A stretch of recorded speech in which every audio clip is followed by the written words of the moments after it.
Providence Television International, the game changer, taking you to the outer limits of television.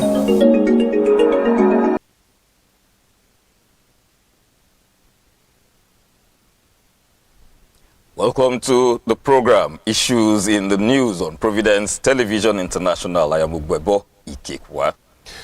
And I'm Emmanuel Igariba. I'd like to welcome you to the program. Nice to see you again. And as usual, we have quite some interesting trending issues to discuss today on Issues in the News. We'll be starting off with one of those topics that has actually taken the front burner as regards social media. It is the issue of the financial institution that is raising quite some real questions. But then, let us go down to NDC 6, Gbajabiamila's sack and independent probe. And I know that so many people are going to ask the question, why would they be seeking his probe? For those who do not know, there is this organization, or rather an agency under the government, that is called the Presidential Foreign Intervention Promotion Council. The scandal that is presently going on, sir, how do you see it? Well, it's stranger than fiction. I hope you can go into the body of that story. The issue is becoming more and more laughable every day. And Nigerians are traumatized. Millions of Nigerians are traumatized. Now, here is the situation where one Prince Adeyemi, I think, is the DG, supposedly, of that organization that you talked about. That's the picture over there. Yeah. That organization is supposed to be a federal government agency. Exactly. And it's a foreign intervention thing, which is a good thing, really. But, and this is a big but, it has now been discovered that a lot of things went underground. There are many undercurrents. The federal government is saying that the guy is a fraud, that they don't know anything about the organization, and that the federal government is not involved in any way. But, still, that organization has an office in the Federal Secretariat. Exactly. Yes. It went through the crucible. Money was voted in. Yeah. Its expenditures were in the budget. And it has accounts with the central bank. Exactly. Now, this guy, Prince Adeyemi, is saying that, look, Gbajabiamila, you are involved.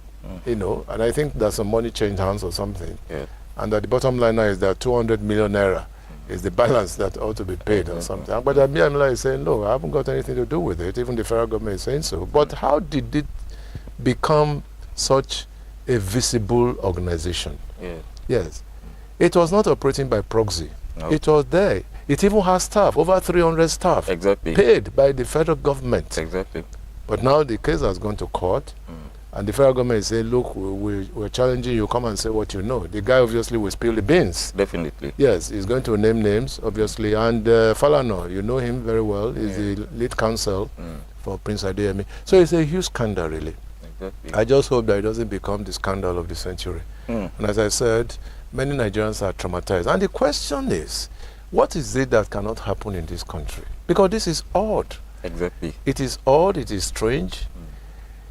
It is outlandish, to say the least. Completely outlandish. An organization like that is not even, I mean, I'm even talking about the National Assembly now. They ought to have known that such an organization did not exist. Exactly. And they ought to have expunged it from the budget. But they allowed it to go. Okay? So there are many questions to ask, but very few answers. Exactly. Really very many questions to ask. Because so many people have asked, what is, apart from the supposed allegation that there were monies that changed hands between himself and Adeyemi Gbajabiamila, but he happens to be the chief of staff to the president. Now my question is this, the 314 staff under that organization, are they ghost workers? Is this a ghost organization? You are talking of ghost workers. People are beginning to say now that, oh yes, that we may have a lot of ghost agencies, because this is a pointer to the fact. And who knows how many of such organizations may have been in the front burner in the past, in the recent past, so to speak. So it's a very embarrassing situation, very embarrassing. And I don't know how government is going to wriggle out of this. I cannot preempt what's going to happen in the court. But a lot of people have said, look, let us have private investigators, for instance, they will do more justice to it. And I think that's what the NDC is talking about. Yes. That Gbajabiamila, in fact, should even leave his office temporarily. Yes, until the case runs out its course. Exactly. All right, because he's the main culprit, really. Well, from the point of view of Adeyemi. Yes. Yeah, because two of them, and look at the position of Gbajabiamila, the chief of staff. Exactly. It's a very powerful office. In fact, they call it the gateway to the president's office. All right, so for him, and look at the scenario. Even the presidency is being indicted. Yeah. In other words, both Adeyemi and the presidency are now in the eyes of the storm. Okay? Yeah. But our sociologists will say maybe they are trying to use Adeyemi as a fall guy so that it becomes a scapegoat at the end of the day. But let's see how it goes. There are going to be many more interesting stories down the line in the next couple of weeks, I guess. Yes, definitely. I remember you raised the point. You talked about the National Assembly. As in, how did they allow such a thing go? So it brings us to this rubber stamp thing. Yes, because the thing went through the crucible. Yes. To quote myself again, it ought to have gone through the crucible. If it did, then the National Assembly, that's why we have oversight functions. Because those things that do not exist cannot go through for the president's assent. Yeah, but it went through. It was in the budget. It was in the budget, okay? Meaning that it was identified not as a ghost agency, but as an agency that you could put your thumb on. And I find it very strange. And the next question is, how are investors going to see us? Exactly. Because this organization was dealing with foreign investors. Yes. And I understand that a lot of people, foreign partners, have visited the office of Prince Adeyemi. Yes. High-powered delegations visited his office. In other words, he played the role of a guy who represented the federal government fully. That's true. Right. Yes. Now, if he did, why are they now coming back to say it's a ghost agency? Exactly. Quote. Yes. So it's going to be unraveled. I mean, a lot of things will be unraveled in the course of time, and I'm sure that a lot of names will be named. Definitely. Yes. It brings us to this the norm as regards the presidency. Up until now, there has been no official statement to that effect. I thought the president himself would have made a pronouncement. Exactly. Yes. Because the chief of staff is the main guy, really.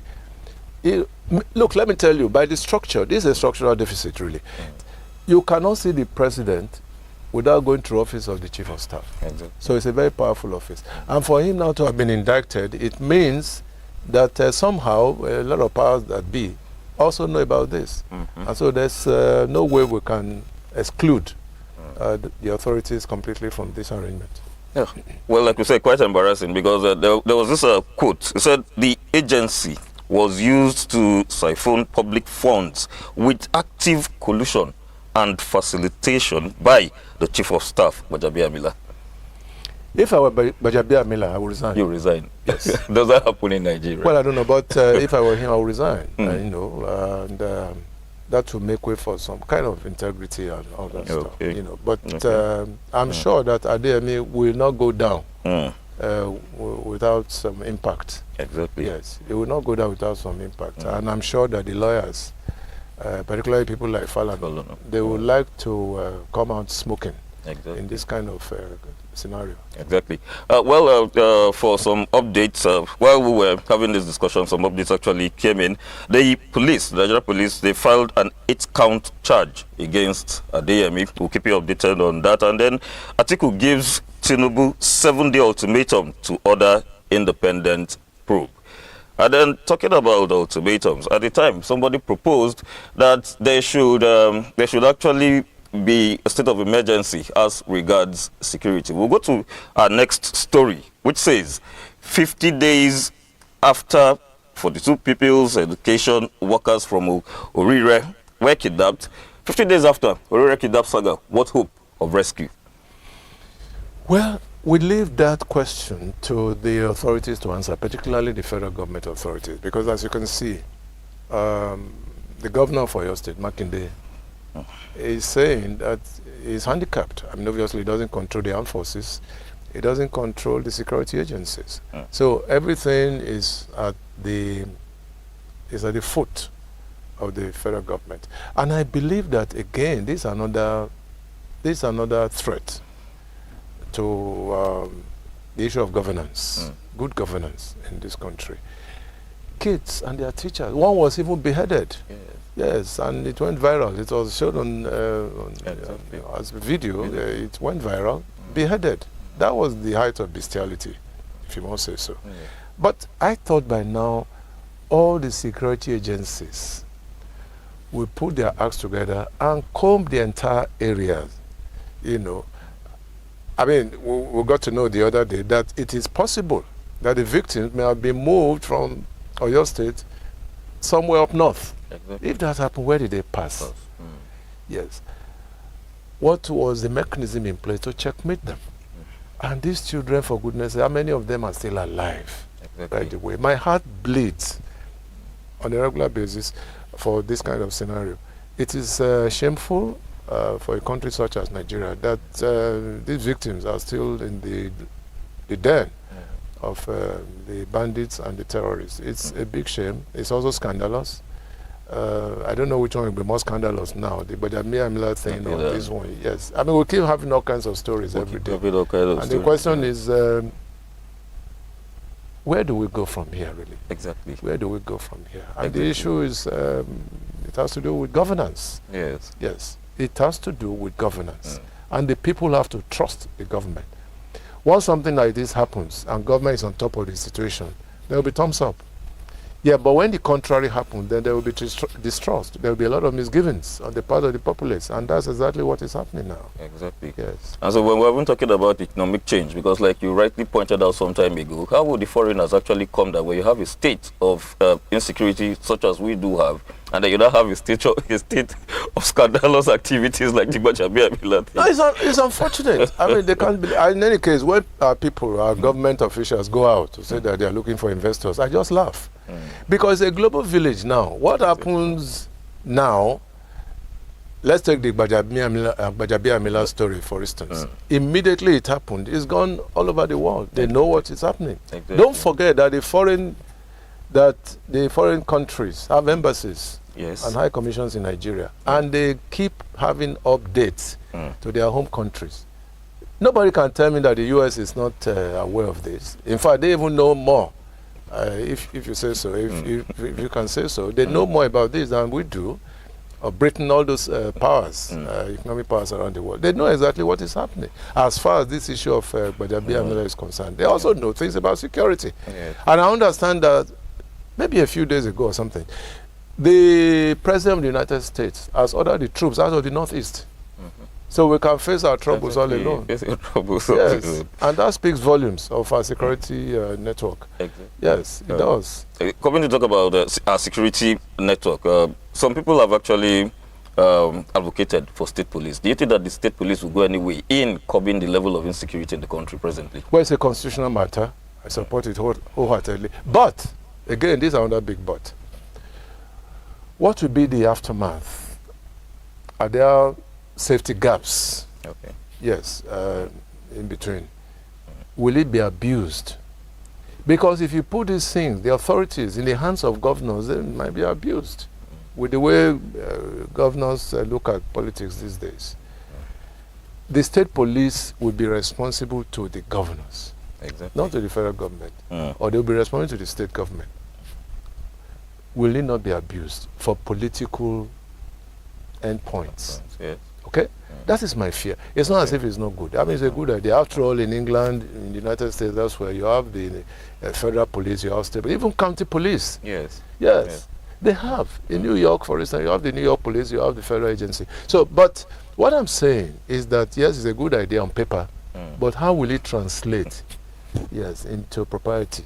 That's the question, and that's the fear. And I'm happy, though, that a very senior lawyer, Agbakoba, raised it, we said it in one of the newscasts, that that's the same fear he has. It's been expressed by many Nigerians, that, look,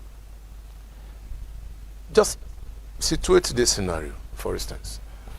A governor who is not popular, by any stretch of the imagination, and he puts state police in his custody, that governor is likely to use it against his opponents. Of course. Yes, as long as the money is there to share. Yeah. All right, that's the fear that I have, and that's the fear many people have.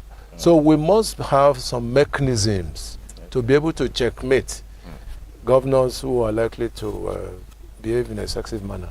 Yes, that's the only thing, and I suppose it is possible if we can do it. All right. Talking about putting things on paper, there has always been the quarrel between the federal government and the academic staff union of universities, and one wonders, when is this quarrel ever going to end? Let us go to the next story. ASUU raises fresh strike threat in Lagos, Gombe, the two, as Peter Obi slams federal government over education crisis, blames weak leadership. The problem is endemic, unfortunately. I've often said it here, that it's almost becoming intractable, really. But it can be solved. It can be solved by tripartite agreement, yes, round the table. You have ASUU, you have the Ministry of Labor, and you have the Ministry of Education, for instance. We can even put the NUC, if you like, National Universities Commission. Okay. Okay? Yeah. So that it becomes more robust. The discussions will be more robust. And I don't think that ASUU is so bad that it cannot listen to reason. Okay? But it is only when they have arrived at certain conclusions and one of the parties says, no, we cannot pursue this in this direction, that we begin to have trouble. Okay? But don't also forget that this problem has always been there, right from Jonathan and all of that. But when is it going to end? Exactly. When is it going to end? I'm happy, though, that private universities are not involved in this. Why is it that it is public universities alone? ASUU, I don't want to lay any blame at the foot of any of the parties, but I think that with these four bodies that I've mentioned, there must be a solution. ASUU will be there, Ministry of Education will be there, Ministry of Labor will be there, NUC will be there.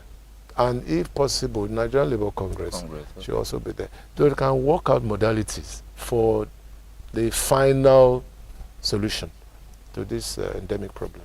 All right. Well, on this note, I've already been given the one from the MCR, but then just before we go, the CEO is going to step into his stuff as regards sports. Well, I thought we were going to say my passenger, but that's what it is. It's also part of it. I mean, obviously, this is the thing now. Exactly. For sports lovers all over the world. So far, we have 13 teams in the round of 16. They've qualified for the round of 16. 13 teams. I hope we can show the picture out there. Yes. Canada, Brazil, Paraguay, Morocco, Norway, France, Mexico, England, Belgium, United States, Spain, Portugal, and Switzerland. 3 more to go to complete 16 in that round. Of course, you know that the 3 teams will come at the end of these 3 matches. Unfortunately, this is a pre-recorded program. By the time you are watching this, perhaps these matches will have been decided. Argentina versus Cape Verde, Australia versus Egypt, Colombia versus Ghana. It is interesting to note that of the 9 teams from Africa, let's talk about this. Only 1 has qualified so far. Now you have 3 teams. Now show it again, Caleb. The 3 matches. Yes, Cape Verde, Egypt, and Ghana. Yes. If they go out, I pray one of them should sail through. If they all go out, it means that it's only Morocco we're going to have in the round of 16. Okay? They are the ones now that they're pushing Africa into the top shot. Yes. But Cape Verde, there are many spiritualists who have followed their Cape Verde to the tournament, and they are saying that they are going to create an upset against Argentina. Well, let's see how it goes. I mean, things can happen in football, really. Definitely. Yes, I mean, after all, a great country like the Netherlands, they've been shown the way out. That's true. Okay, so in fact, their coach, I think, resigned or something, that because of the early exit. Argentina, Cape Verde. Let's see how it goes. I'm particularly interested in that match because the spiritualists from Cape Verde have said that, yes, let's wait. I mean, a country of just about 500,000 people. Yes, yes. How they manage to get to this is still a mystery. But somehow they are getting there. Australia versus Egypt, I think Egypt should clearly overwhelm Australia. Ghana, I'm not too sure of that. Colombia and Ghana, I'm not too sure of that really. But at the end of the day, let's hope that at least we have 2 teams in the round of 16. Now, the other part of it, the favorites, 2026 World Cup favorite. This is my own projection, really. And a lot of pundits have also talked about it. Bookmakers, they have talked about it. Brazil, England, Portugal, Argentina. One of them should get the cup. Okay. Yeah, there's no doubt about it. Brazil, England has a particularly good squad this time around with Kane and all that's been there. Portugal, of course, they rely so much on Cristiano Ronaldo. Argentina, of course, they have their Messi. Exactly. So Argentina is pushing forward when if they go and edge out Cape Verde, yes. there's nothing can stop them. Yes, nothing can stop them. They are the Messi. All other teams will be at the mercy of Messi. Yes, exactly. Yes, they will be at the mercy of Messi. He will do a lot of strange things in the field of play. In fact, somebody cleverly referred to him as AI generated. Yes. As I only said. I think we mentioned that. Yeah, exactly. We mentioned that in one of our programs. That the Messi you are seeing now is not the real Messi. This is AI generated because he does a lot of things with football. But I think that's our package for this edition, and I hope that you're enjoying all our programs. We advise that you keep writing in, write to us. We'll be ready to accept all your wonderful things you say about this station. Some of you say that we are going places. Yes, thanks a lot for that. And that's our bit, so you can round up. All right, thank you so much. Well, the CEO has said it all. On this note, I want to say thank you so much for being with us. Do have a wonderful weekend.